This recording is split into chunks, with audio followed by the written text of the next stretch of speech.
Bom dia a todo mundo.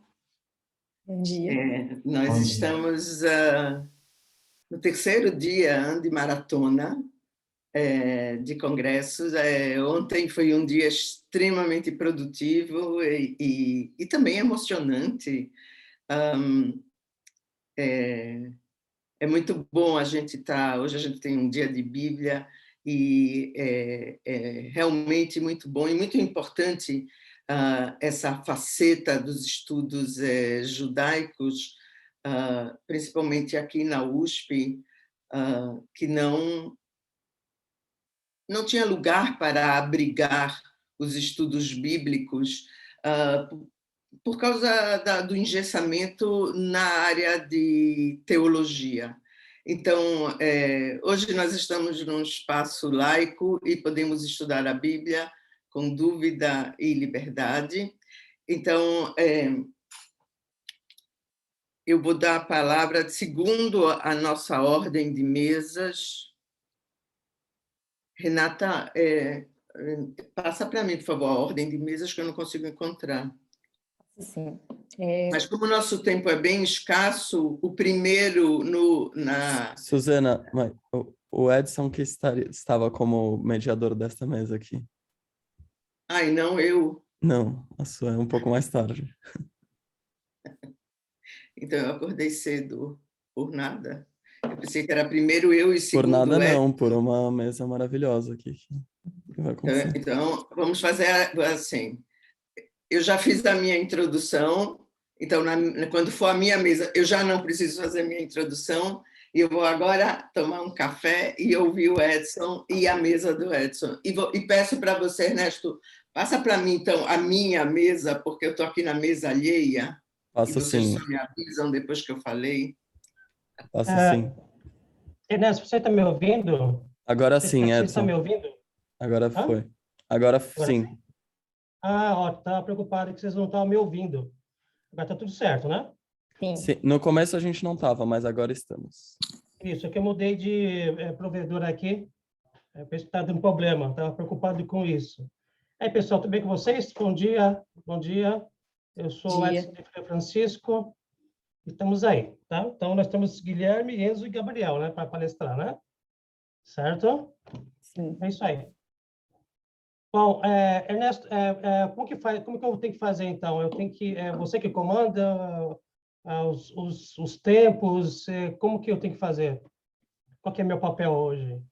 A Renata, que está aqui, que vai comandar os tempos, eu vou ficar meio em off supervisionando aqui, mas é com ela que vai fazer essa parte.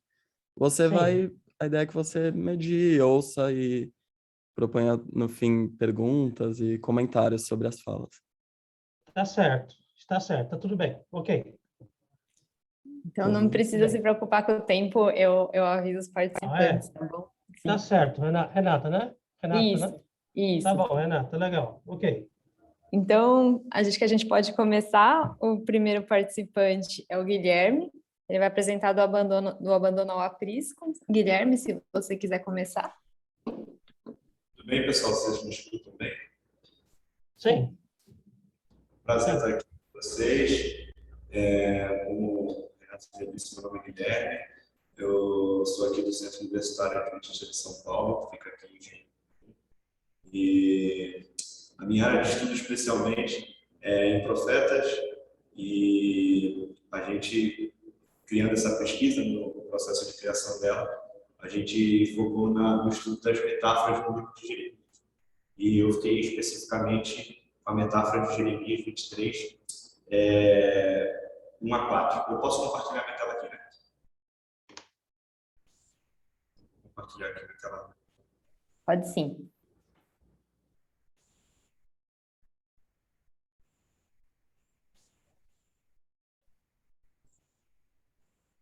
Vocês conseguem ver ela aí? Sim. Sim. Então, o título da pesquisa é do abandono ao aprisco, uma análise da metáfora pastoril de Jeremias 23, 1 a 4. Quando começa a gente falar sobre metáfora, é importante a gente ter pelo menos uma definição do que é metáfora, tendo em vista que a Bíblia hebraica é composta de várias metáforas. Porém, tem uma definição que eu gosto muito, e é a definição de Lakoff. Lakoff, ele tem um livro que ele teoriza a metáfora, For Live By, e eu gosto dessa definição de Lakoff a respeito do que é metáfora. Ele diz que a essência da metáfora é compreender e experimentar um tipo de coisa em tempo de outro. Isso é muito interessante, porque quando nós realmente trazemos uma metáfora ao nosso sistema de linguagem, a gente não é uma comparação, mas trazendo bem do princípio, é como você estivesse realmente trazendo uma imagem conhecida para explicar algo que talvez nós não saibamos muito bem. Então, quando o Lakoff apresenta essa definição, eu acho muito conveniente, principalmente quando nós falamos do divino, porque é algo que a gente não sabe, não conhece perfeitamente, como ele se relaciona com o ser humano, como são suas ações. Então, nada melhor do que entender as ações e o relacionamento do divino com o ser humano através da metáfora, porque a metáfora ela tem na sua essência compreender e experimentar um tipo de coisa em termos de outra coisa, né? Só que dentro desse contexto que o Lakoff apresenta, ele também fala sobre um universo conceitual que a metáfora introduz. Então, às vezes a gente pensa que a metáfora ela só se limita à linguagem, mas ela cria, na verdade, um universo de conceitos, de sistemas de pensamentos muito mais avançados do que a gente imagina. A metáfora ela não se limita só à linguagem, mas ela consegue alcançar muitas das vezes nossas ações e os nossos pensamentos, a forma como a gente pensa e como isso é refletido na linguagem em sua grande maioria metafórica. Eu queria dar um exemplo rápido aqui, simples, sobre como que funciona esse sistema de pensamento, esse universo conceitual. Lakoff ele fala no seu livro que argumento é guerra. E se nós formos analisar o vocabulário de quando nós estamos dentro de uma discussão argumentativa, geralmente a gente usa termos que são usados para guerra. Então, por exemplo, eu separei alguns aqui. Meu argumento foi indefensável, né? Se você for parar indefensável, querendo ou não, bem intrinsecamente a gente está usando o nosso vocabulário, nosso sistema de pensamento e de linguagem está sendo metafórico. Eu poderia falar que o meu argumento foi vencido. Então, argumento é guerra é um exemplo claro de que como esse universo conceitual ele influencia diretamente no nosso sistema de pensamento, na forma como a gente pensa. E esse sistema conceitual ele acaba criando expectativas para cada um. Então, essas imagens que são influenciadas por esse universo conceitual, ela cria expectativas. E com essa expectativa, nada melhor do que falar da metáfora talvez mais conhecida e uma das mais usadas na Bíblia hebraica, que é a imagem do pastor. É interessante porque quando você vai falar desse sistema, esse universo conceitual, esse sistema de pensamento, quando a gente usa a metáfora do pastor, a gente consegue ver aqui que a metáfora da Bíblia hebraica do pastor comumente apresentada e conhecida por ser, e aí eu separei aqui alguns exemplos de como a gente espera que a metáfora seja, né? A metáfora do pastor seja. E aqui está. O pastor, geralmente, a imagem que a gente tem do pastor é aquele que cuida. E aí tem o exemplo de Isaías 40, 11, eu não vou ler por questão de tempo mesmo, mas depois, se vocês quiserem, Isaías 40, 11 apresenta lá o pastor como aquele que cuida. Temos também como aquele que protege, Jeremias 31, 10 e Provérbios 27, 23.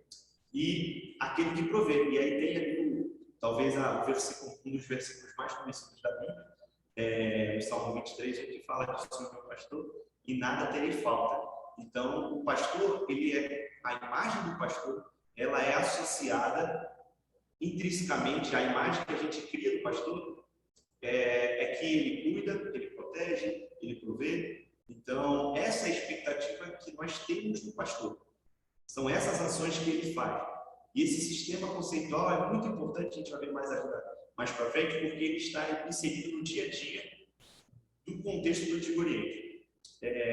Porém, o texto de Jeremias 23, 1 a 4, que é o meu texto de pesquisa, aqui embaixo tem a tradução que eu fiz desse texto, ele possui uma expectativa. Então, quando você começa a ler, o texto diz que o Senhor fala para os pastores, essa expectativa, ela é criada em cima daqueles termos, daquelas características que você tem em cima. Porém, essa mesma expectativa que é criada por conta do sistema conceitual de pensamento, do que a imagem do pastor representa para a gente, aqui hoje, ela não é cumprida, ela é quebrada, ocasionando uma imagem negativa para o pastor. Então, aqui a gente vê que o pastor é aquele que cuida. Mas aqui em Jeremias 23, no versículo 2, o Senhor diz que os pastores dispersaram as ovelhas, se expulsaram e não cuidaram delas. Então, aquele que cuida geralmente, como apresentado em Isaías 11, em Jeremias 23 não cuidam das ovelhas. Aquele que protege, na verdade, aqui no versículo 1, é aquele que dispersa as ovelhas, né? E proteger tem toda uma relação com levar ao aprisco, que é o local de segurança. As ovelhas são animais extremamente indefensáveis, que não têm mecanismo de defesa. Então, a função do pastor é levar a ovelha até o aprisco e ali a manter segura, proteger. Mas os pastores aqui, eles dispersam, né? Então, eles não cumprem a sua expectativa que por nós é criada de proteger as ovelhas. E aquele que provê. E aquele que provê é, como a gente vê no Salmo 23, a levar as águas tranquilas, a levar os pastos verdejantes, mas aqui, na verdade, os pastores destroem as ovelhas. Então, a gente vê claramente que em Jeremias 23, o nosso sistema conceitual ele nos leva a pensar de uma forma mais a perigo que ali, o texto e a metáfora como é apresentada, ela quebra essa expectativa.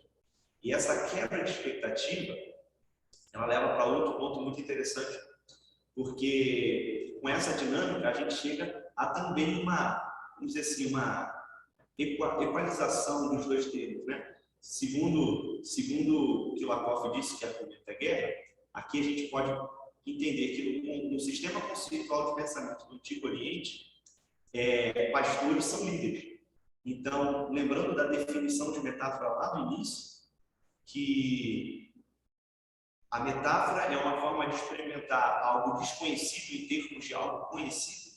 A forma de se entender o processo de liderança ou a função do líder, ou até mesmo o relacionamento de Deus com o ser humano, segundo o sistema conceitual de pensamento do Antigo Oriente, é através da imagem do pastor. Através da relação do pastor com as suas ovelhas, é que nós podemos entender de maneira mais clara a relação do líder com o seu povo. E é assim que deve ser analisado. E por que esse sistema é tão presente no Antigo Oriente? Porque o sistema de cuidado, né, era pastoril naquela época. Então, você tem vários exemplos, como Davi, que era pastor de ovelhas. Você tem, por exemplo, Moisés, que cuida das ovelhas do seu sogro, né, de Jetro. Então, você tem em vários momentos da história, né, a presença do pastoreado. Então, o pastoreio é comum dentro do sistema da cultura, do dia a dia, do cotidiano do Antigo Oriente. Então, a forma que nós temos de conhecer, através de algo conhecido, talvez algo não tão conhecido, que no caso é a relação do líder para com o seu povo, como deveria ser pelo menos, né? E também de Deus com o ser humano, do divino com o humano, pode ser analisado através da relação de que pastores são líderes. A figura negativa dos pastores, ela começa a crescer porque ela tem uma evidência, ela é evidenciada pelo uso da mesma imagem. Então, a mesma imagem do pastor, ela acaba sendo usada para posturas diferentes. E aí a gente entra num segundo ponto, uma segunda peculiaridade dessa película, né? Eu poderia ter muitas outras coisas que eu poderia abordar aqui, sobre palavras que trazem significados também interessantes, sobre algumas ações no contexto do pastoreado no Antigo Oriente, mas por questão de tempo eu preferi me ater à estrutura principal da pesquisa. E o segundo ponto é que essa mesma imagem que são usadas para as posturas diferentes revela uma alternância do destino da metáfora. Então, se nós formos, por exemplo, em Jeremias 30 e 31, que é uma seção chamada de Livro do Consolo, ali você tem várias metáforas e de várias imagens sendo atribuídas ao mesmo destino, né? A saber, Deus. Então, ali Deus ele é apresentado através de várias metáforas. tem ali como o seu relacionamento, não só quem é Deus, mas o seu relacionamento principalmente.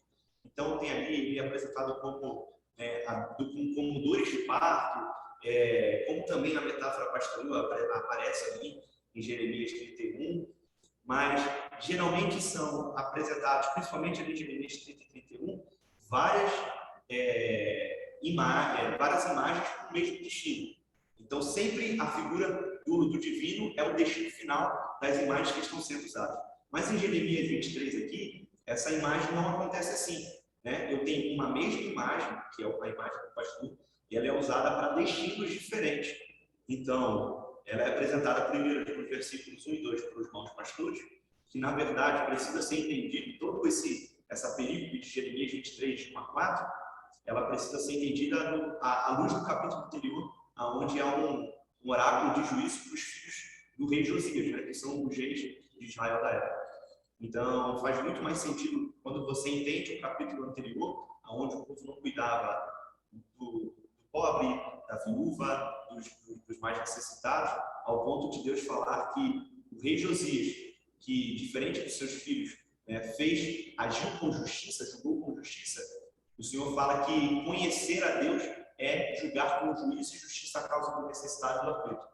Então, quando você entende que essas pessoas mais necessitadas são comparadas com ovelhas e os pastores, no caso os filhos do rei Josias, não cuidam dessas ovelhas, não julgam com justiça, toda a metáfora do capítulo 23, de 1 a 4, faz muito mais sentido. E essa imagem é apresentada então para esses maus pastores, esses líderes, irresponsáveis, também, embora Deus não seja chamado, Yahvé não seja chamado de pastor, mas ele se coloca nessa posição de o bom pastor. Ele se coloca na posição das minhas ovelhas.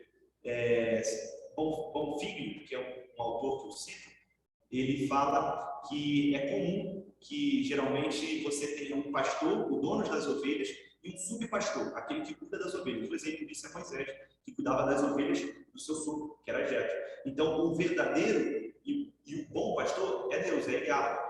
Porém, ele confia suas ovelhas a líderes, que, no caso, são maus pastores, acabam agindo de forma negligente. Mas Deus, então, no versículo 3 e 4, ele promete que irá levantar, então, bons pastores. Então, você vê a imagem do pastor sendo atribuída para três pessoas, três imagens, três destinos diferentes. A mesma imagem são atribuídas para três destinos diferentes.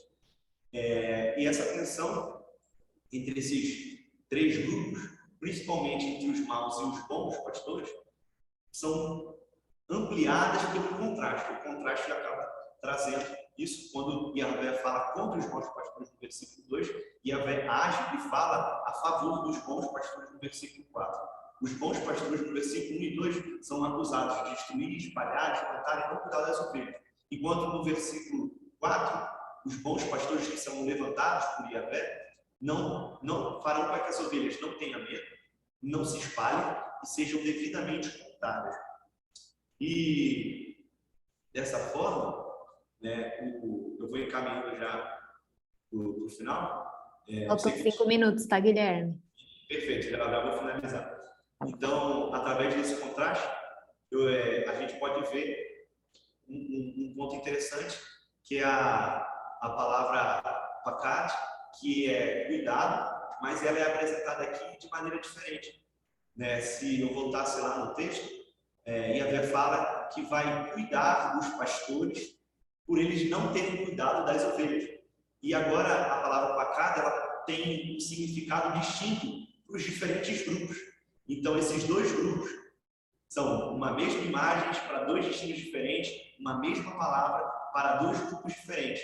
E essa palavra vai ter sentido e significado diferentes também, dependendo das ações que esses grupos vão ter. Então, eles não cuidaram das ovelhas, mas o Senhor vai cuidar desses maus pastores de uma forma negativa por ele terem sido tão negligentes. Então, as ações positivas ou negativas dos pastores irão influenciar no sentido em que pakat será usado.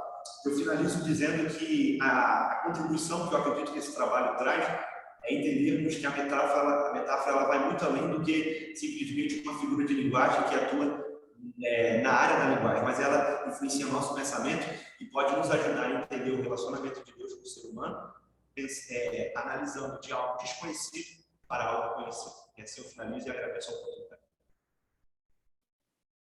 Obrigada, Guilherme. Agora é o Enzo com a apresentação Memória, Trauma e Profecia no Exílio Babilônico. Enzo, se você quiser começar. Bom dia, eu vou apresentar também a minha apresentação aqui. Eu não sei como faz isso. Ah, aqui, achei. Clica aqui em compartilhar telas. Sim. Vocês veem bem? Sim. Ok. Bom, bom dia a todos, obrigado pela presença. O nome da minha pesquisa é uma pesquisa de iniciação científica, chamada Memória, Trauma e Profecia no Exílio Babilônico, uma análise da reformulação da comunidade judaíta no século VI e V, antes da Era Comum. Eu faço essa pesquisa no Departamento de História, aqui não fisicamente, mas aqui da Faculdade de Filosofia, sob orientação do professor Dr. Marcelo Rede, com o apoio de uma bolsa FAPESP, e eu agradeço ao LAOP e aos meus colegas do Laboratório de Antigo Oriente Próximo pelo apoio, e ao Centro de Estudos Judaicos pelo espaço. E um pontapé inicial, para começar, eu vou falar um pouco sobre a escolha da minha fonte. Eu trabalho com uma seção do Segundo Isaías. O Segundo Isaías em si já é uma seção do livro de Isaías, que se estende dos capítulos 40 a 55, uma divisão feita sobretudo pela crítica literária, se não me engano. E eu trabalho dentro desses capítulos com a seção que vai do capítulo 40 ao 48. Principalmente porque é uma seção que se volta principalmente ao contexto da Babilônia, do exílio babilônico, que não é um tema raro, nem um pouco raro, a literatura profética, é um tema bastante comum, mas eu acho que nessa parte da Bíblia hebraica ele é bastante interessante, bastante diferente, porque ele se volta provavelmente a uma segunda geração de exilados, ou seja, exilados que nasceram já no contexto da Mesopotâmia, que conhecem muito bem a situação do exílio, mas que não viveram diretamente como seus pais ou avós, enfim, a deportação. Então é uma experiência bastante particular nesse sentido. Com isso é importante também tratar um pouco sobre essa deportação, sobre como aconteceu a deportação dos judaítas após as invasões babilônicas na cidade de Jerusalém e seus entornos principalmente, né? A deportação, ela não aconteceu em uma tacada só. E isso é bastante importante para a minha pesquisa. Existiram, a partir do relato bíblico e também a partir das fontes mesopotâmicas, pode-se dizer que existiram duas ondas principais, que resultam de duas revoltas no contexto de Jerusalém. A primeira em 597 e 598, antes da Era Comum, após a revolta de Joaquim, quando as tropas de Nabucodonosor II invadem Jerusalém, pilham a cidade pela primeira vez e deportam parte da elite judaíta da capital e o monarca, então filho de Joaquim, também chamado Joaquim. A cidade, no entanto, é preservada, a cidade não é destruída. 10 anos mais tarde, em 587, após a revolta de Zedequias, a cidade de Jerusalém é destruída por Nabucodonosor II, ou seja, mais uma vez há uma incursão militar na capital de Judá, mas dessa vez com uma destruição um pouco mais profunda, ou bem mais profunda. Jerusalém é destruída, o templo é destruído e o exílio de um contingente maior da população acontece. Quando levados para a Mesopotâmia, então, esses judaítas passam a ter uma vida diferente, uma vida nova, que, de maneira bastante peculiar, a Bíblia hebraica não retrata de maneira clara, né? A leitura da Bíblia hebraica pode dar pistas, mas nunca menções diretas a como essas pessoas se organizavam, as particularidades dessa vida, enfim. Para isso, os historiadores e arqueólogos têm a vantagem de ter acesso a arquivos mesopotâmicos, em especial os arquivos da cidade de Al-Yahudu e de seus entornos, a pequenos aldeamentos no interior da Babilônia e regiões agrícolas, que, se eu não me engano, temos um colega que falará sobre isso em uma das mesas mais tarde. O que é interessante de notar a partir dos arquivos de Al-Yahudu é que esses indivíduos, em seu cotidiano, viviam em um sistema chamado de terra por serviço. Ou seja, eles viviam e trabalhavam nas terras disponibilizadas pela coroa babilônica em troca do pagamento de corveia e de servir militarmente nos exércitos mesopotâmicos. A questão importante, eu acho, aqui é perceber que, sim, eles viviam em uma condição de dependência muito grande, eles não eram totalmente autônomos, mas também não viviam uma condição de escravidão total, como muitas vezes é possível imaginar, ou se imagina que seja o contexto do exílio babilônico. Inclusive, o sistema de terra por serviço é bastante peculiar, porque ele permitia que alguns indivíduos ascendessem socialmente no contexto do exílio, não só na comunidade judaíta, mas nas várias comunidades de deportados. E essa ascensão social, no caso judaíta, surge, segundo essa pesquisadora que eu cito aqui, Angélica Berlejung, de maneira mais sólida a partir de 563. Ela analisa o percurso de um indivíduo chamado Bel-Shahar Utsur, e cujo nome muda de vez em quando para Yahu-Shahar Utsur, ou seja, um nome teofórico que às vezes invoca Marduk e às vezes invoca o Deus bíblico, o que é bastante peculiar do ponto de vista de análise de identidades, a partir de 563, ou seja, um contexto de uma segunda geração. Se a gente imagina que as primeiras deportações acontecem 30 e 20 anos antes disso, demora um tempo até que as pessoas consigam se estabelecer bem. E, segundo Berlejung, a explicação para isso é principalmente de que os filhos dos deportados conseguem ascender com mais facilidade dentro do contexto de Al-Yahudu, justamente porque eles já se apoiam nas bases mais sólidas construídas pelos seus pais. O que é uma perspectiva e uma ideia bastante interessante, mas, ao mesmo tempo, o próprio arquivo de Al-Yahudu demonstra que essa ascensão é exclusiva a algumas famílias e alguns indivíduos nesse contexto. Ou seja, se há uma ascensão social, há também uma crescente desigualdade social dentro do contexto, dentro da comunidade de exilados, que não é explicada pela perspectiva adotada por Berlejung. E, nesse sentido, também, na minha pesquisa, eu trago o trabalho do Joe Ahn. Joe Ahn, ele, a partir da sociologia que estuda os filhos de deportados e os filhos de refugiados no contexto norte-americano, ele transporta as ideias e as metodologias dessa área para o estudo de Judá e para o estudo dos exilados no século VI.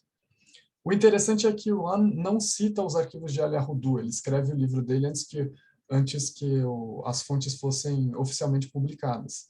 Então, eu imagino que ele tenha contato com essas fontes de forma talvez indireta, mas as suposições dele são muito acertadas, eu imagino. Para o Ahn, o contexto de deportação cria duas ondas de exilados, como a gente acabou de tratar, e os filhos dessas ondas conseguem se assimilar à cultura local, conseguem se assimilar à cultura mesopotâmica e à organização social desse ambiente de formas distintas. Os filhos da primeira deportação, eles conseguem se assimilar muito facilmente às camadas mais altas, à camada dominante. Ou seja, provavelmente são esses indivíduos que a Berlejung retrata como aqueles que conseguiram ascender socialmente nesse contexto.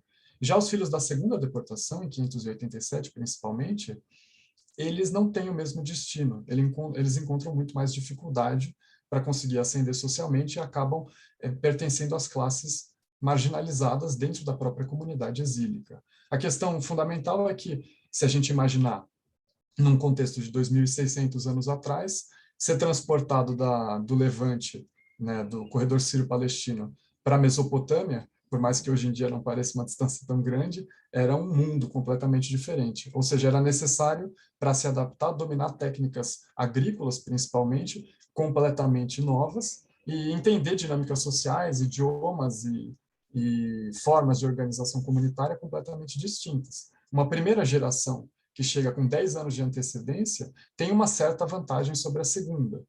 E, mais do que isso, e isso é o que eu tento explorar na minha pesquisa, e não é algo que o Ahn trata, eu acredito que as diferentes ondas de deportação acarretam também diferentes experiências, justamente porque a segunda onda de deportação é marcada por uma violência simbólica aparentemente muito maior.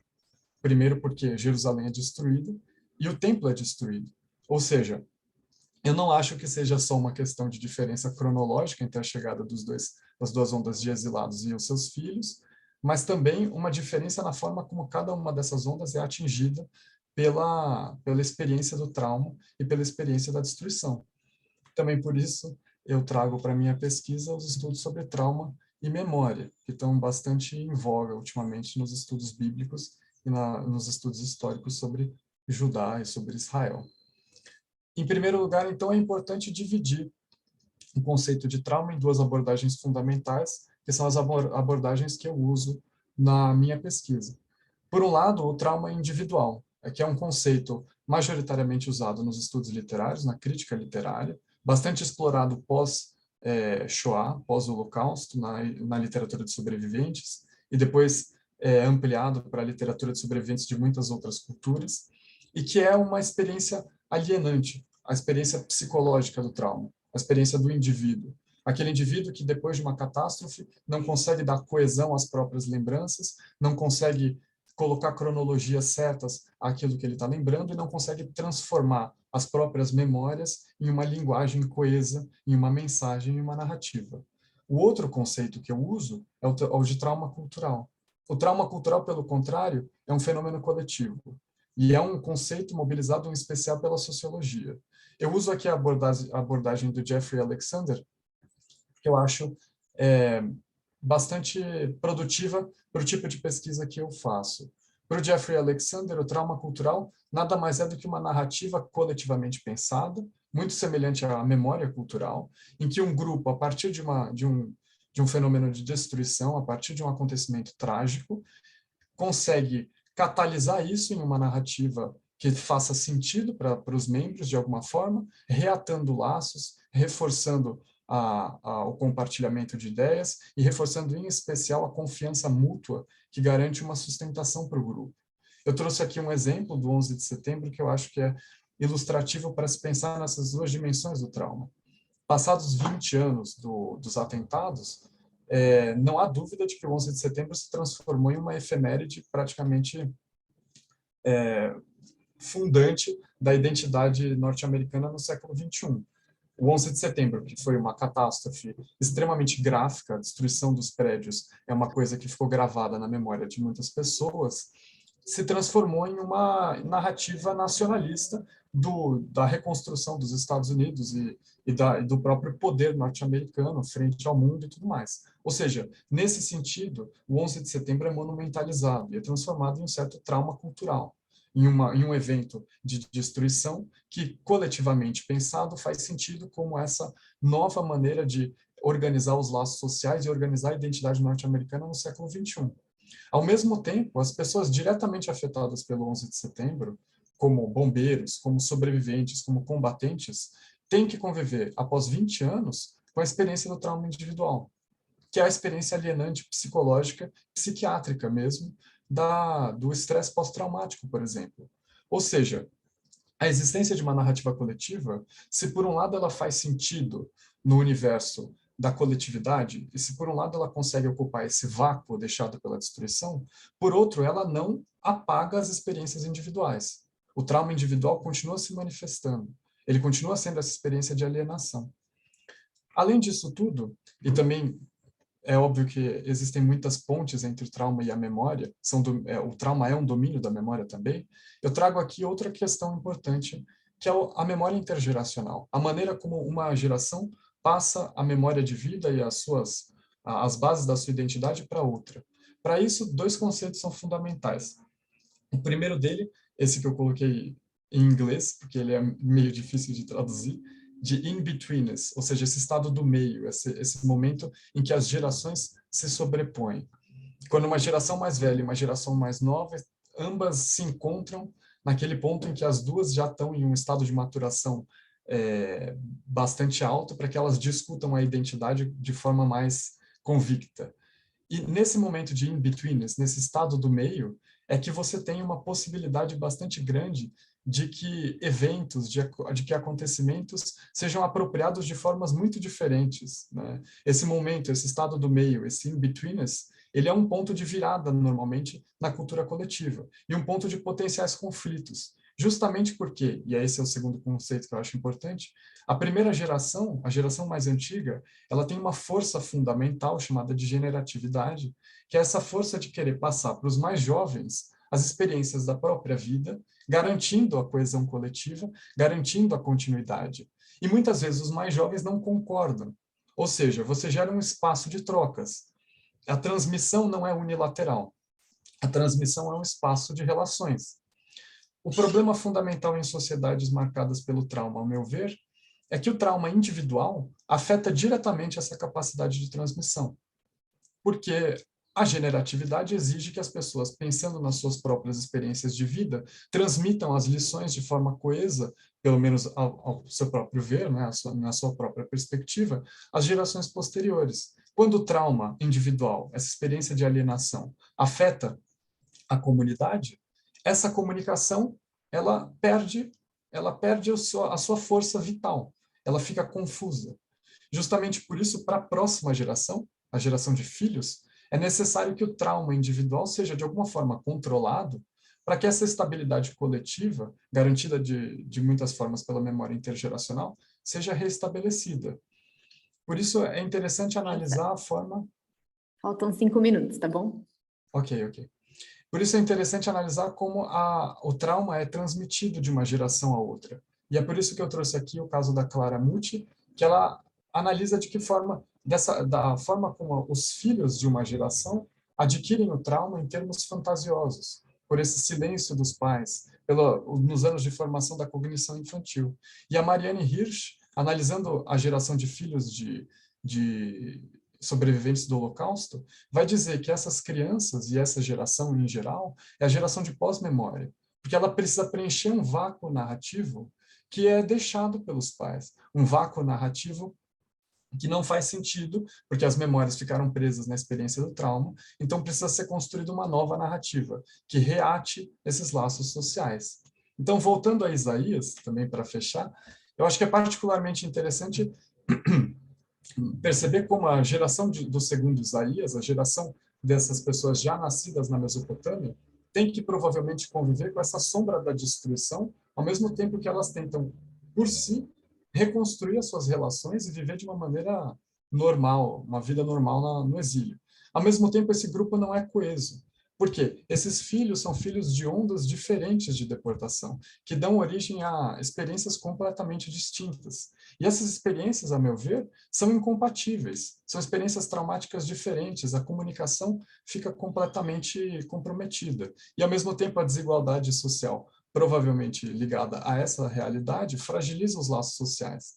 Nesse sentido, que eu trouxe a Kathy Heffelfinger, ela diz que o uso da parataxia, ou seja, essa justaposição de ideias diferentes no segundo Isaías, é uma ferramenta para tentar incluir múltiplas vozes poéticas no texto. E o que eu acho é que essas múltiplas vozes poéticas retratam uma inclusão das múltiplas ideias que pairavam na comunidade, que rondavam essa comunidade de exilados. É uma tentativa de reatar a própria comunidade, é uma tentativa de fazer o trauma ser, de alguma forma, controlado. E para isso, eu não sei se vai dar tempo, mas eu trouxe 3 passagens rápidas aqui, mas só para mostrar isso, de que existe um certo fluxo no segundo Isaías de afago e puxão de orelha, é um bate e assopra. Ou seja, a comunidade é sempre... a comunidade ela recebe na mensagem do profeta mensagens de calmaria, mensagens de certa... de bola para frente, vamos continuar, vocês vão conseguir, e ao mesmo tempo é provocada quando possível. Então aqui eu marquei em vermelho, o vós sois minhas testemunhas, no caso de Isaías 43, 11 a 12, como essa marca da devolução da agência, dessa necessária reconstrução da relação entre Deus e o seu povo. E em Isaías 44, de 9 a 10, a mesma fórmula, e eu coloquei... está tocando o interfone, desculpa, gente. Mas a mesma fórmula é usada para falar sobre os ídolos, em uma inversão. Ou seja, é sempre esse jogo de a agência de Deus, o papel de Deus como essa figura que está acima de todos, versus, por exemplo, a idolatria, no caso, como o caminho desviado, o caminho mais fraco. Enfim, eu não sei se eu tenho muito mais tempo, acho que eu me embolei um pouco nesse final, desculpa.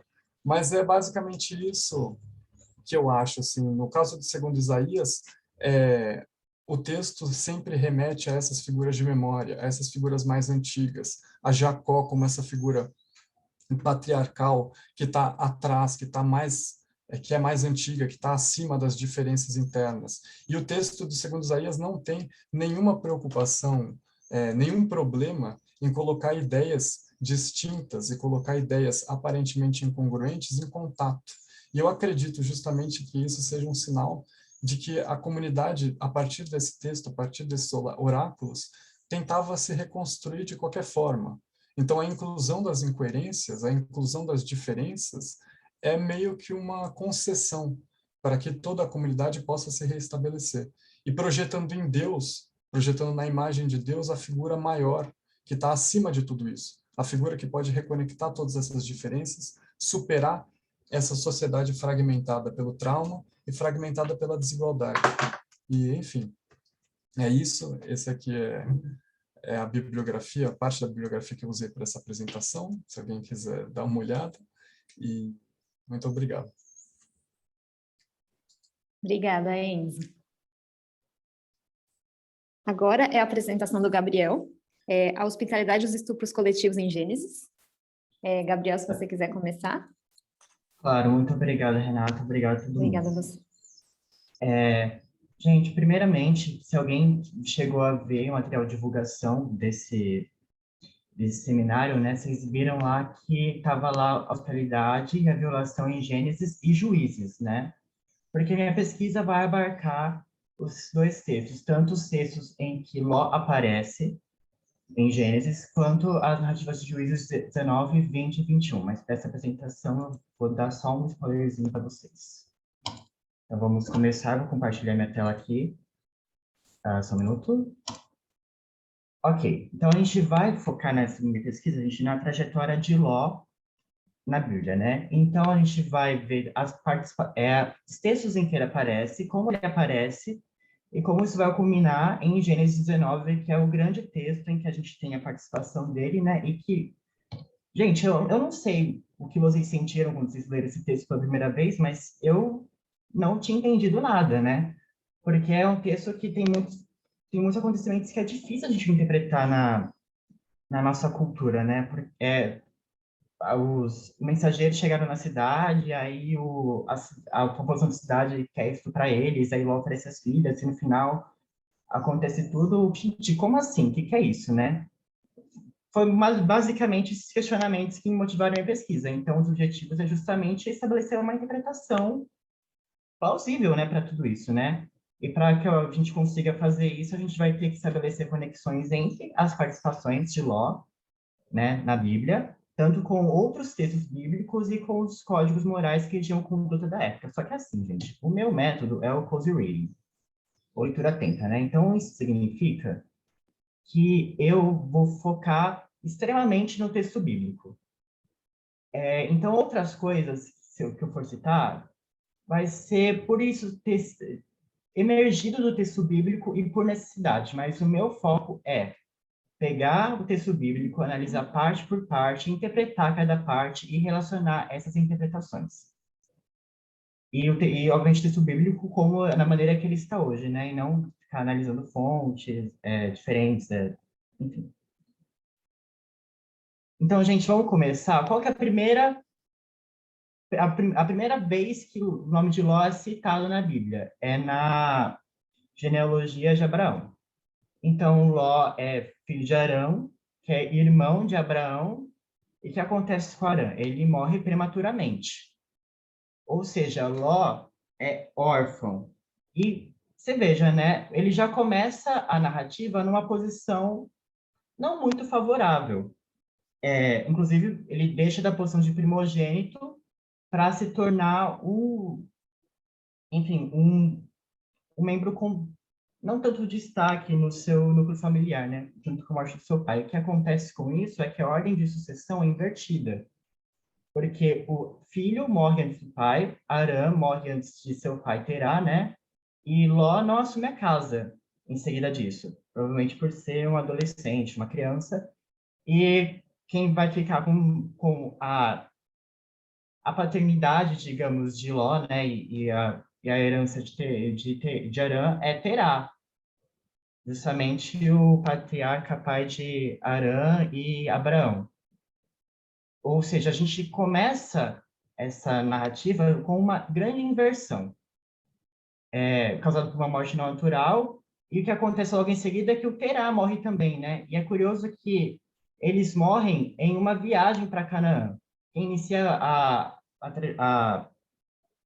a trajetória até Canaã não é Abraão, é Terá, só que Terá morre, e aí Deus fala para Abraão completar a viagem. Mas essa morte de Terá também simboliza esse relacionamento total da família, porque aí o tio Naor fica em outra cidade, junto com a irmã de Ló, e a gente tem uma grande separação, e a gente já começa a se apresentar desse personagem Ló dessa maneira. A gente vai ver esse padrão de esfalecimento familiar, de uma lógica familiar não do jeito que deveria ser nas outras vezes que a gente for confrontado com esse personagem também. E aí, uma coisa que a gente pode perguntar é por que que Ló, ele continua sob a tutela de algum patriarca em vez de gerar uma casa. E, bom, um dos motivos que seria uma coisa óbvia seria o fato dele não ter idade para isso. Só que, a gente analisando o texto, a gente percebe que o texto demora muito para falar que a Ló vai criar uma casa ou que ele vai ter uma família. Na verdade, isso acontece quase de sopetão, na verdade. E uma das coisas que a gente tem que pensar é que Ló, como sobrinho de Abraão, e Abraão não tendo filhos ainda nessa altura do texto bíblico, ele é o herdeiro legítimo de Abraão. Só que o que acontece logo em seguida, eles se separam. E essa separação, gente, ela é muito emblemática porque... Só um minuto, estou fazendo anotações, tá? O termo usado para marcar essa separação é riv.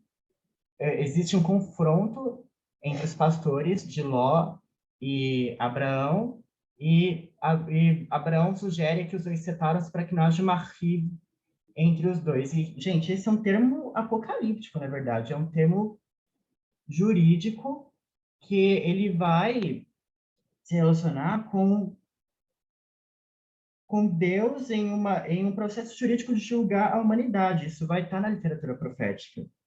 E, enfim, o uso desse termo, ele é muito emblemático, e a gente tem que pensar também que Abraão e Ló estão se separando por causa de uma questão econômica, né?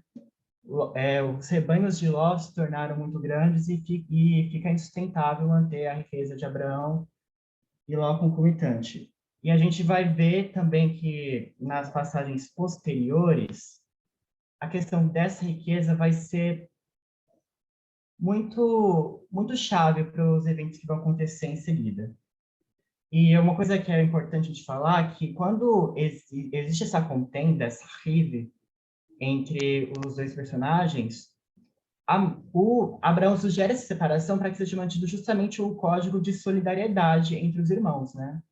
Para que, enfim, essa rive, ela é contrastada com o princípio de união, né? Que é o que regia também a sociedade hebraica da época.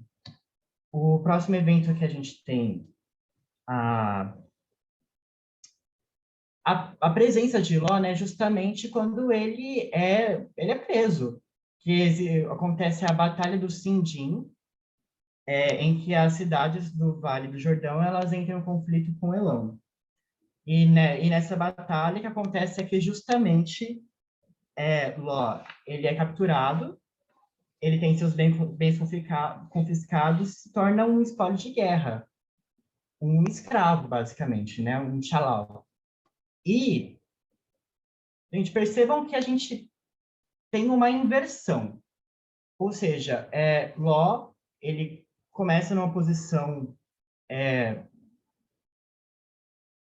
complicada, né, de órfão, de uma pessoa que passou por uma situação traumática e ele tem uma superação disso, entre aspas, através da riqueza. Aí isso acontece no momento seguinte, a gente já vê ele nessa situação. E a gente vê que Abraão cumpre a obrigação do Goel, justamente cumprindo a solidariedade. O Goel, gente, é quando seu parente estava numa situação difícil, complicada, você ia lá fazer a vingança de sangue, né? Você salvaria seu parente e, enfim, não deixaria que aquilo acontecesse. E justamente relacionando-se esse acontecimento com a solidariedade que tinha sido oferecida antes. E que tinha sido o que justamente evitou um conflito maior entre esses dois personagens e seus pastores. E agora justamente isso está salvando ele de novo. Então, a gente consegue perceber, gente, que tem uma ordem decrescente de valores que estão ligando o Ló à sua família. Então, primeiro, ele é órfão, depois tem uma rixa entre ele e Abraão, e eles acabam seguindo caminhos separados, e agora ele é um escravo. E percebam que a questão da riqueza está sempre circundando esses valores, né? E, enfim, essas são as passagens em que a gente tem a presença de Ló, até que tem a grande passagem, né? Que é Gênesis 19. Então, gente, vamos pensar algumas coisas primeiro. Pela primeira vez, a gente tem Ló sendo patriarca de uma família. A gente pensa que ele tem filhas, esposa, só que isso acontece enquanto ele está na condição de estrangeiro. E a gente sabe que o estrangeiro em toda a Mesopotâmia, ele não tinha os mesmos direitos que a população nativa de uma terra. E o que acontece? A gente começa essa narrativa, os mensageiros de Deus, eles estão chegando na cidade. Onde que Ló tá, gente? Ele está no portão da cidade. E, gente, o portão era um lugar em que aconteciam os julgamentos, os conselhos. É um símbolo muito importante de uma cidade daquela época. E ele está sentado no portão, gente.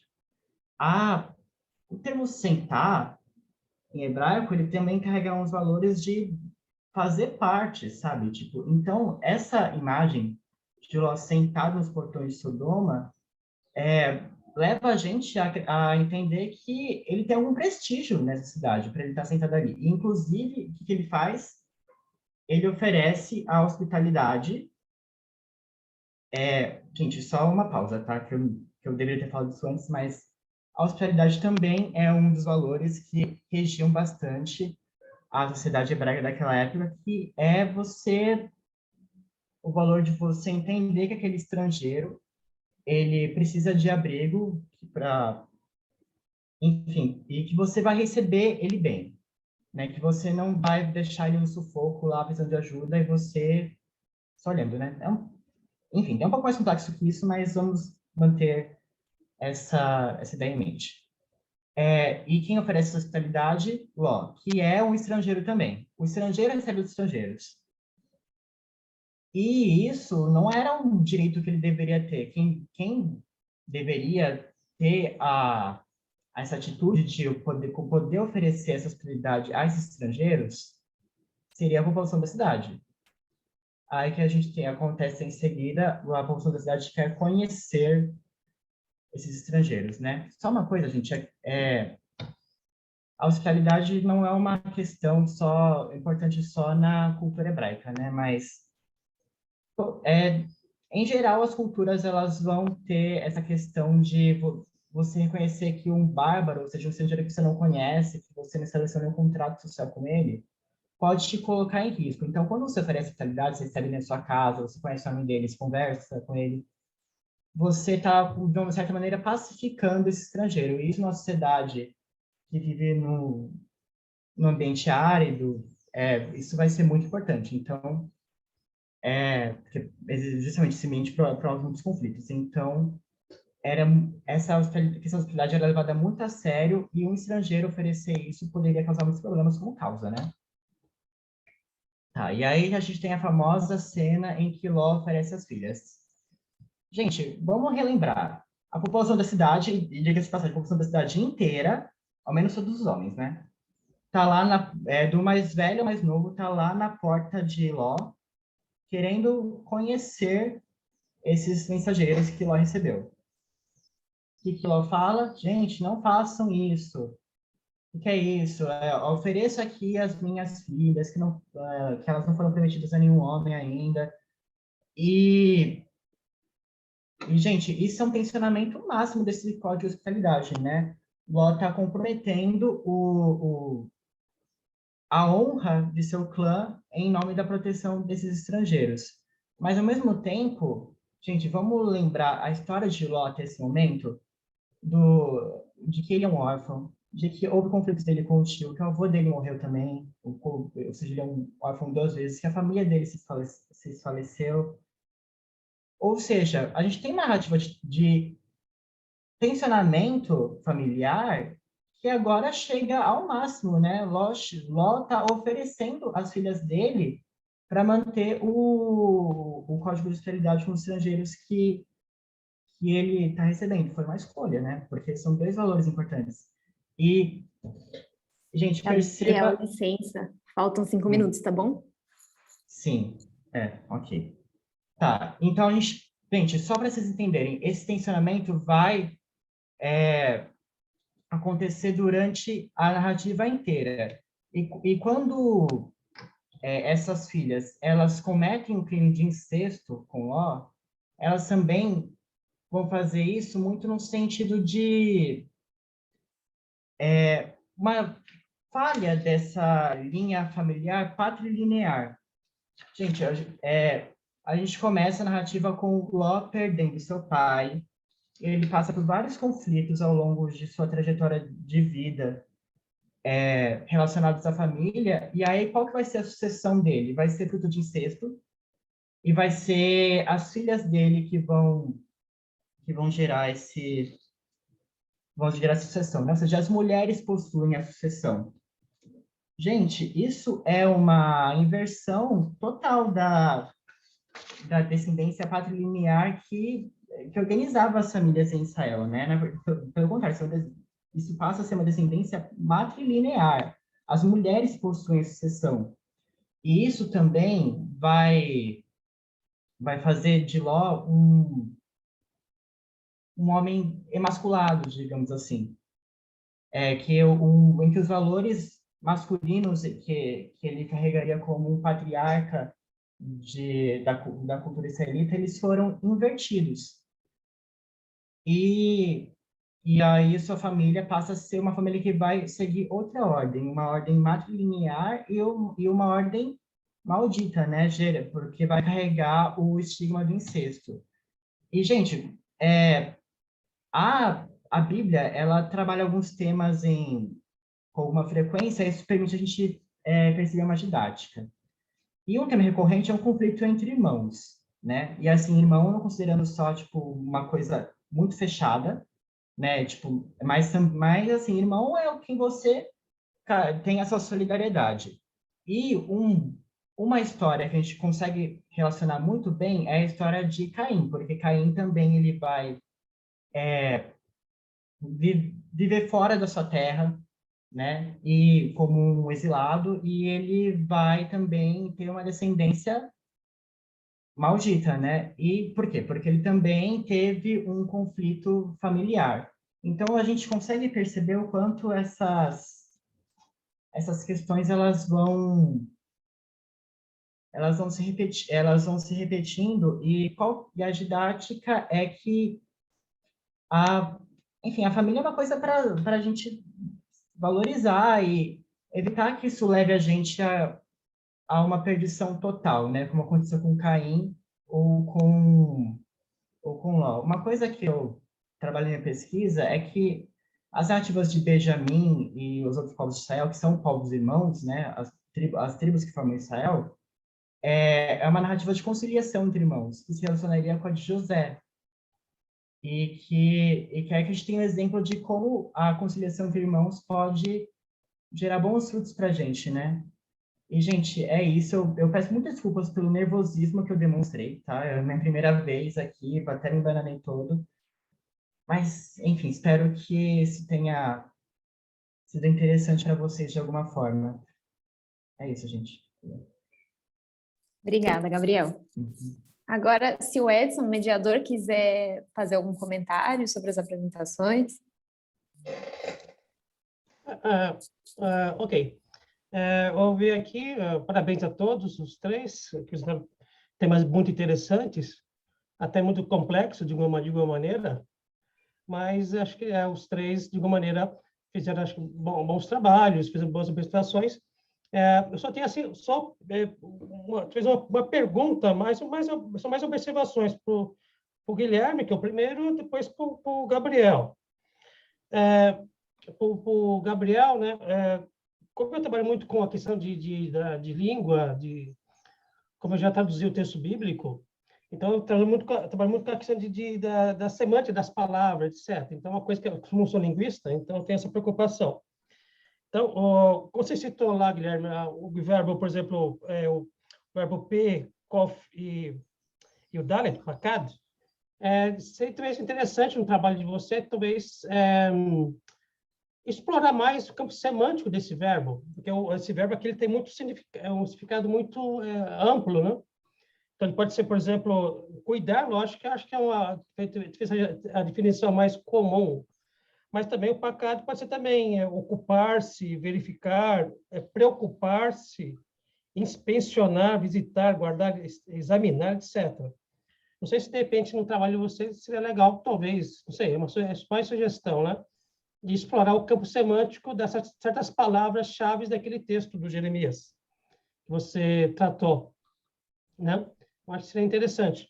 Também a palavra atson, que é o gado miúdo, o gado de ovelha, oroê, aquele que pastoreia, aquele que apacenta, enfim. Então, assim, não sei, se de repente um trabalho, sei lá, dedicar um pouquinho, explorar o campo semântico daquelas palavras-chave do texto, talvez seria algo bem interessante para o leitor. Seria mais uma sugestão do que outra coisa, tá bem? Então, seria isso. Não sei se você faça outra pergunta para o Gabriel, ou deixa o Guilherme falar. O que você acha? Acho que é melhor uma por vez, né? Sim, pode ser. Pode ser, né? Acho que é melhor, assim, senão acho que confunde. Tudo bem. Então, se o Guilherme quiser responder, Guilherme, não sei. É mais uma sugestão que eu fiz. Professor Edson, eu até tenho essa parte sobre a palavra acá, como verificar, que tem algumas ocorrências em configuração Samuel, como fazer verificação, até mesmo no contexto de exército, né? E faz muita relação com o final ali, quando o versículo 4 fala que os novos pastores não terão falta. Então, eu tenho eu já dei uma olhada sobre isso, tem até no trabalho, eu só acabei não colocando na apresentação por questão de tempo e achei que talvez ia ser muita informação e eu tenho que trazer as informações principais. Mas obrigado, vou analisar mais, acatar as orientações do professor e tentar incluir mais. Ok. Sobre o Gabriel, posso falar? Gabriel, do teu tema, lógico que a comunicação é muito curta, é só apenas 20 minutos, é muito, muito curtinha, lógico que a gente tem muita coisa para comentar em um tempo muito reduzido. Então, a gente fica até meio perdido um pouco, tanta informação para falar, né? Para falar em um tempo muito curto. Porque assim, lá na comunicação, lá no título, você estava lá Gênesis 19 e o Juízes 19, mas você acabou só falando do Gênesis 19, praticamente, né? Eu estava vendo aqui os textos aqui, então eu não consegui ver conexão exatamente entre os dois textos. Não sei se numa pesquisa que você vai fazer depois, você faça isso, eu não sei. Entre Juízes e Gênesis, você fala? Isso, porque está no título da comunicação. A questão é que, assim, as duas passagens, elas tratam do tema do estupro coletivo, né? E também tem a questão que eu não abordei isso na apresentação agora porque eu acabei cortando por causa do tempo, mas quando Sodoma está sendo destruída, ninguém pode ver Sodoma sendo destruída, porque os homens de Sodoma são cegados, e a imagem que se tem de Sodoma depois é uma grande fumaça espessa cobrindo a cidade. E em Juízes também, Gibeá destruída, e ela é queimada, a fumaça encobre a cidade. Então, a gente tem dois eventos parecidos. Aí a questão tem ligação? É uma coincidência? E se tiver ligação, qual que é? E aí Isso seria explorado na pesquisa, entendeu? E aí eu tentaria explorar ao máximo os dois textos para entender o que é similar, o que não é, e como estabelecer esse tipo de contato entre os dois, entendeu? Ah, tá. Ah, entendi. Ah, tá interessante. Que eu não tinha percebido essa conexão, né? Eu acho que o texto do Gênesis é mais famoso, bem mais Muito famoso, né? mais. O texto do Juízes é um texto assim, quase ninguém lê. É uma história que vem depois da história do Sansão. Então, a história, Sim. assim, é um relato bíblico que assim, pouca gente aborda, é meio desconhecido. Mas seria interessante você fazer isso. Eu acho que seria legal, interessante. Agora que você explicando agora, legal, interessante. Fazer essa conexão para ver se tem alguma coisa, uma conexão entre esses dois textos. Interessante isso. É uma coisa que eu não tinha percebido, me atentado. Vamos ver depois o Gênesis 19, para ver direitinho essa questão, que achei interessante. Mas, enfim, mas eu acho que vale a pena, acho que é legal. Principalmente para aqueles textos que pouca gente aborda, né? Comenta, seria legal. Seria, aí lançar luz nesses textos que são meio que negligenciados, né? Pela pesquisa, pela leitura. Mas acho que é isso aí. Tá legal? Acho que são bons temas. Acho que todos estão de parabéns. Da minha parte, acho que é isso, Renata. Obrigada, Edson. Agora, se algum participante tiver alguma pergunta, quiser fazer algum comentário, a gente está aberto. Podem mandar tanto pelo bate-papo quanto pelo QIA aqui.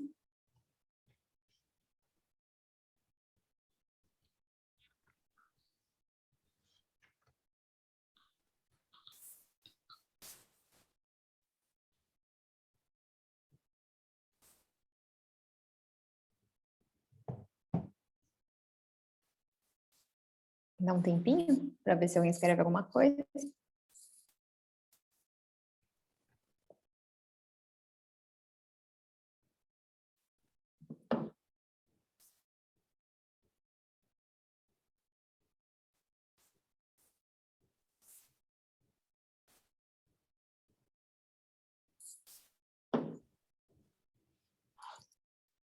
Bom, então, se ninguém tem nenhuma pergunta, nem quer fazer nenhum comentário, eu agradeço a todos os participantes.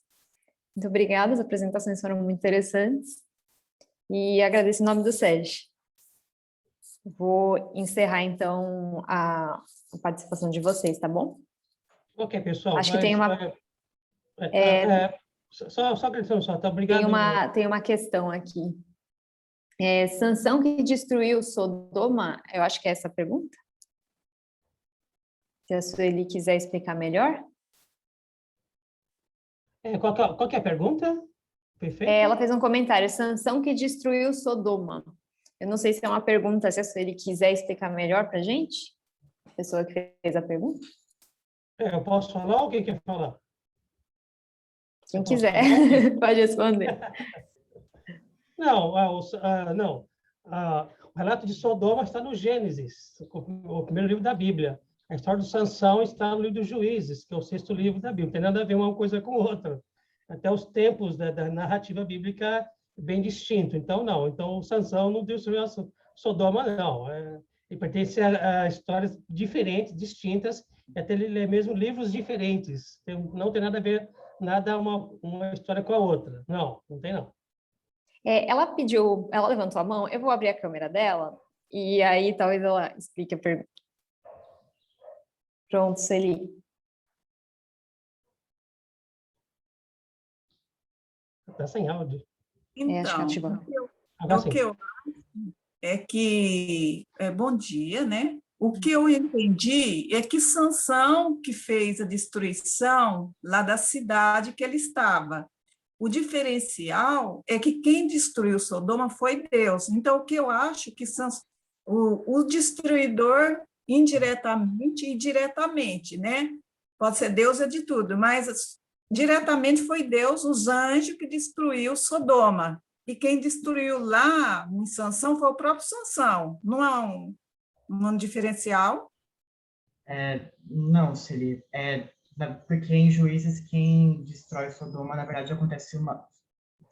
Em Juízes, quem destrói Gibeá, que é a cidade que vai ser a principal do conflito que se estabelece, São as demais tribos de Israel, Gibeá é uma cidade de Benjamim, tá? Então, Benjamim contra as demais tribos, e o exército das demais tribos destrói Benjamim.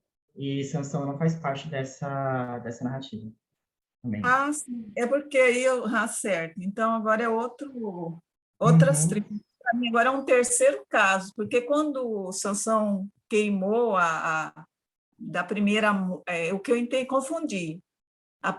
O casamento, que ele ficou sem esposa, ele foi lá e queimou. Aí é outra narrativa, então. Sim. E Gibeá já é um conflito, que eu entendi, das tribos, de estupro coletivo, aí as tribos foram fazer justiça, né? Tornar justa a moral das tribos, isso que eu entendi. Em resumo, sim, é que essa justiça acontece em termos questionáveis, assim, né? Lembrando que Juízes é um livro que ele vai muito no sentido de olha como nós éramos ruins antes de ter uma monarquia em Israel, e ainda bem que agora tem uma monarquia e agora a gente é menos pior. Então acontece em Juízes um monte de coisa ruim, sabe? Tipo, você lê esse texto, Sueli, você fica até perdido assim, no que está acontecendo. E aí, tipo, tem essa resolução do conflito, só que ela é bastante, sabe? Tipo... Eu já me situalizei com 3 conflitos, né? O diferencial já é o mesmo, que aí, bom, é o meu entender. Aí eu vou pesquisar mais, que ótimo. Só um spoiler para você, o que acontece é que, enfim, GBA destruída, Benjamin inteiro, na verdade, né? E, os varões, né? Os varões, pelo estupro da concubina de um, é o que eu entendi. Então, na verdade, quem morre são as mulheres e as crianças. Os varões morrem na guerra, né? Mas os que sobrevivem à guerra, eles se refugiam em outro local. E aí, tipo, o que acontece? Benjamin se torna uma brecha em Israel. E qual que é a solução para isso?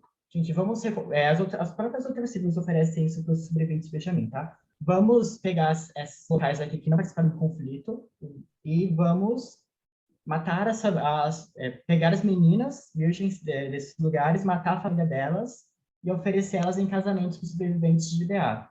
Isso na cidade de Gales. Tem outra cidade que eles não matam os parentes, só sequestram as meninas e oferecem casamento. E se os parentes reclamarem, não era para reclamar, porque senão vai ficar uma brecha em Israel. Ou seja, tem uma resolução, uma união de novo entre esses povos? Sim, só que questionável, né? E isso faz parte do tom que o livro de Juízes carrega, entendeu? Ah, sim. Mas eu aprendi de outro foco, ver de outro foco. Obrigado.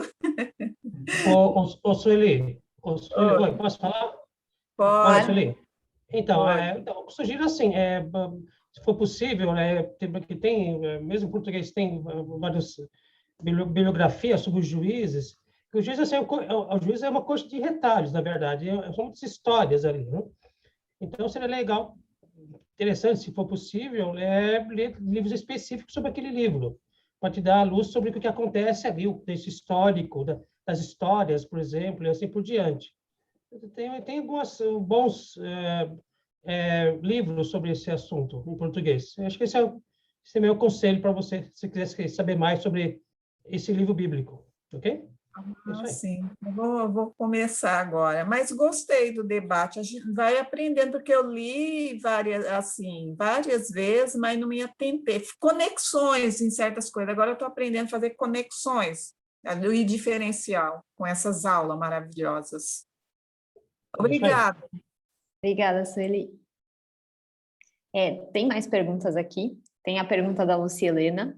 Ela gostaria de saber se já existe um artigo escrito pelo Gabriel a respeito do que ele falou. Então, estou fazendo.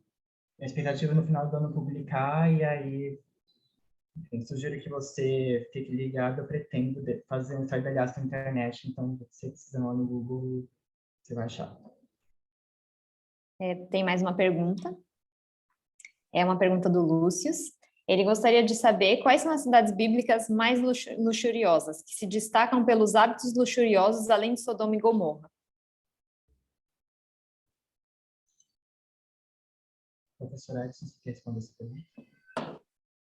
Eu acho que a Babilônia talvez tenha um pouco disso também, mesmo que não seja tão explícito quanto Sodoma e Gomorra, são as cidades clássicas sobre que acontece esse tipo de coisa, mas a Babilônia, por exemplo, também carrega um pouco disso também, de uma cidade também com coisas ruins, com depravação, etc. Então, a Babilônia, a Babel, na Bíblia não tem digamos assim, uma imagem positiva, mas negativa, opressora. Mas, em relação a essa questão de luxúria, eu acho que nenhuma cidade ultrapassa Sodoma e Gomorra, que são as clássicas, né? As cidades clássicas que tinham esse problema. Mas não são, digamos, que são as únicas, são as mais famosas, digamos assim. Né? Acho que ficou marcado, né? De maneira negativa Sodoma e Gomorra. Até que vem o nome, o adjetivo, né? Sodomizar, né? Sodomizado, né? Vem de Sodoma, né? Então é daí. Então, são as duas clássicas, eu diria assim. Babilônia, talvez também, mas não tanto quanto essas duas, né? Talvez a Babilônia é mais para cidade opressora, não é mais, talvez. Ela carrega mais esse peso de cidade opressora. Mas também não deixa também de ser um pouquinho também, lá também, que haveria lá também essa vida negativa, depravada, etc. Né? Mas também Gomorra, lógico, são as duas cidades mais lembradas sobre que tinha esse problema. Eu acho que é isso aí. Professor, posso fazer só uma observação? Sim. Que é interessante, inclusive, perceber que os nomes dos reis de Sodoma e Gomorra, que é Birza alguma outra coisa, em tradução português, são nomes inventados, né? É o mal e a maldade. Ou seja, já caracteriza tipo, a cidade como a cidade dentro de tudo o que vai acontecer, né? Sim.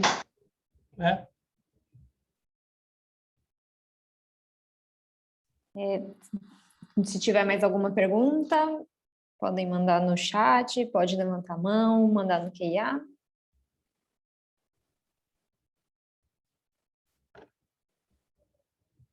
Dá só um tempinho para ver se alguém mais quer se pronunciar.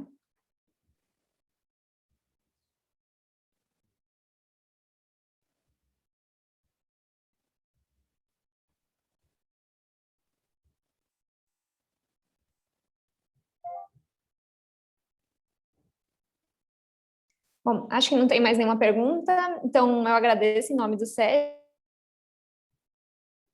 a participação de vocês, muito obrigada. E eu vou encerrar agora as comunicações, tá bom? Ok, pessoal. Até mais, um abraço. Tchau. Obrigada. Obrigado.